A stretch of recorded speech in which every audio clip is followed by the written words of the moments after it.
We have the tech to get food delivered in 15 minutes, but we all have horror stories about buying tickets. The Game Time app gives fans the advantage. Get amazing tickets in just a few taps. Fees are included, so what you see is what you pay. And the Game Time guarantee means authentic tickets at the best price every time. Take the guesswork out of buying tickets to concerts, sports, comedy, and more with Game Time. Download the Game Time app and create an account for $20 off your first purchase. Terms apply. Hey listeners, this is Peter and welcome back to the History Shorts. Today's episode is brought to you by the Podcast Republic, your ultimate listening app. Discover and subscribe to thousands of podcasts from around the world. Download Podcast Republic today, available on Google Play and the Apple App Store. Today on History Shorts. In the summer of 260 AD, something happened that had never happened before in the 700-year-long history of the Roman Empire. A Roman emperor was captured alive by a foreign enemy. Not killed in battle, not assassinated by his own men.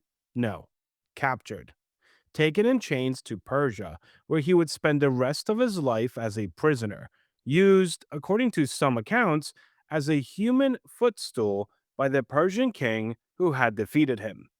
His name was Valerian, and his capture did not just humiliate one man, it shook the Roman world to its foundations. Our history brief today returns to some little known anecdotes from American history.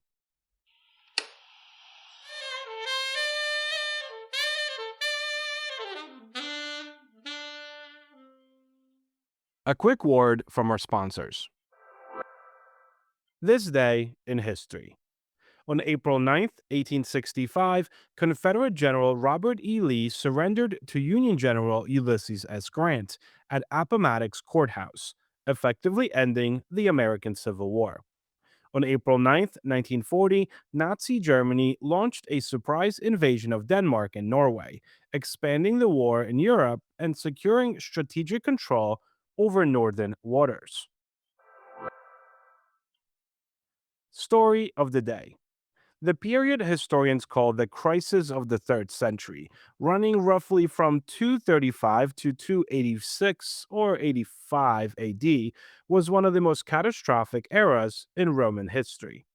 In the space of 50 years, Rome would see more than 50 men claim the title of emperor. Most of them died violently, at the hands of their own soldiers or rival claimants.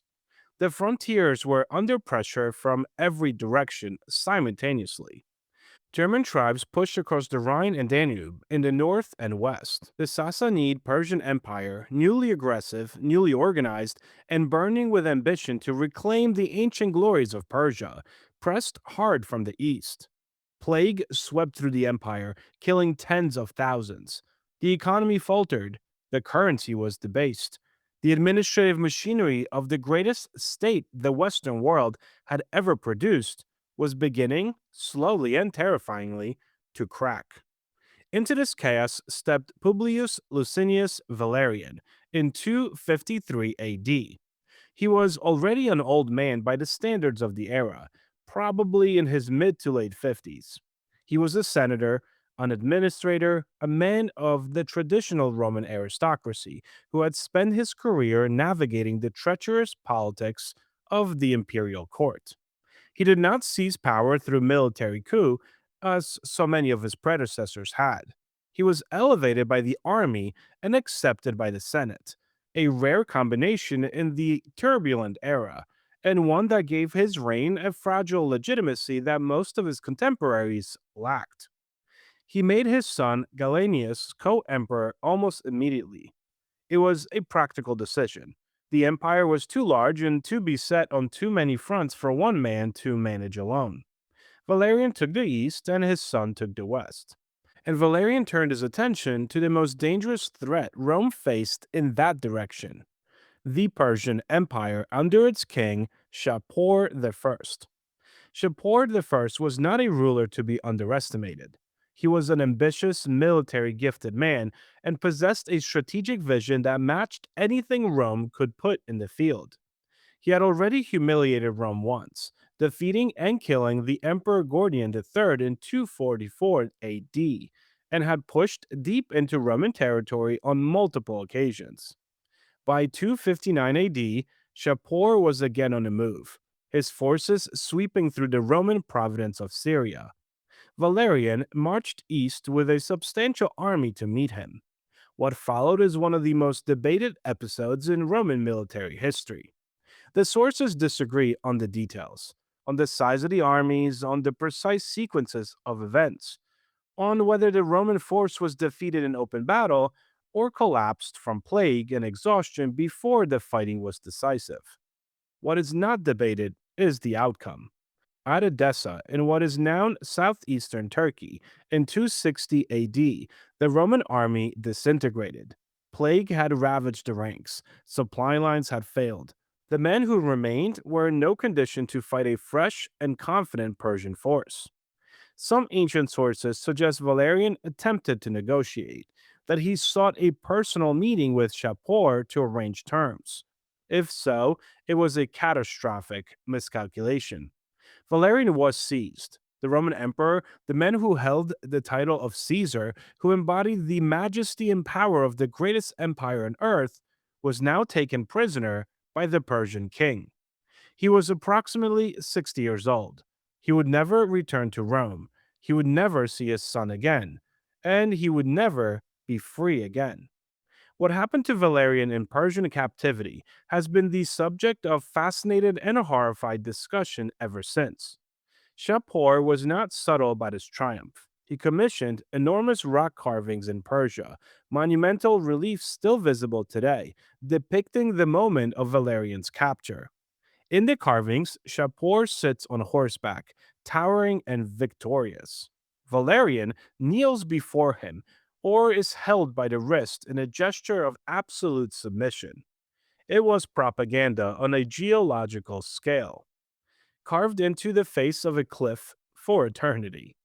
Ancient sources, admittedly hostile to Shapur and of uncertain reliability, claim that Valerian was used as a living mounting block, forced to kneel so that the prince forced to kneel so that the Persian king could use his back as a step when climbing onto his horse. Whether literally true or not, the image captures something real about the symbolic dimensions of this capture. Rome had been made to kneel. Valerian died in Persian captivity, probably sometime in the 260s. The exact date is unknown. His fate, whether he was treated with any degree of honor, as a former emperor should, or subjugated to deliberate humiliation, well, that still remains disputed. What is not disputed is that he never came home again. The consequences for Rome were immediate and severe. The news of Valerian's capture sent shockwaves through an empire that already struggled to hold itself together. Within months of the capture, the empire effectively fractured into three separate pieces. The Gallic Empire broke away in the west. The Palmyrene Empire, under the remarkable Queen Zenobia, asserted independence in the east. What remained of the central Roman state held on under Gallienus, capable, energetic, but governing a diminished and much shaken empire. It would take another 2 decades and a series of extraordinary soldier emperors to reunify Rome and pull it back from the edge of complete dissolution. Rome survived, but it was never quite the same empire that had marched east with Valerian in 259. The capture of an emperor, the proof that the unthinkable was possible, that Rome's sacred person could be taken and humiliated, had done something to the idea of Rome that military recovery alone just could not fully repair. The History Brief. The following comes from One Night Stands with American History by Richard Shankman and Kurt Rieger. At the Union camp in Chattanooga, there were scores of wounded Federal soldiers and Confederate prisoners, but also a lack of medical supplies. Especially scarce were chloroform and lint, which were used to keep maggots out of open wounds. Of course, the chloroform was made available only to Union doctors. Confederate doctors were given nothing. Inevitably, the soldiers in gray became infested with maggots. But a strange thing happened. The rebel soldiers healed much faster than the Union soldiers.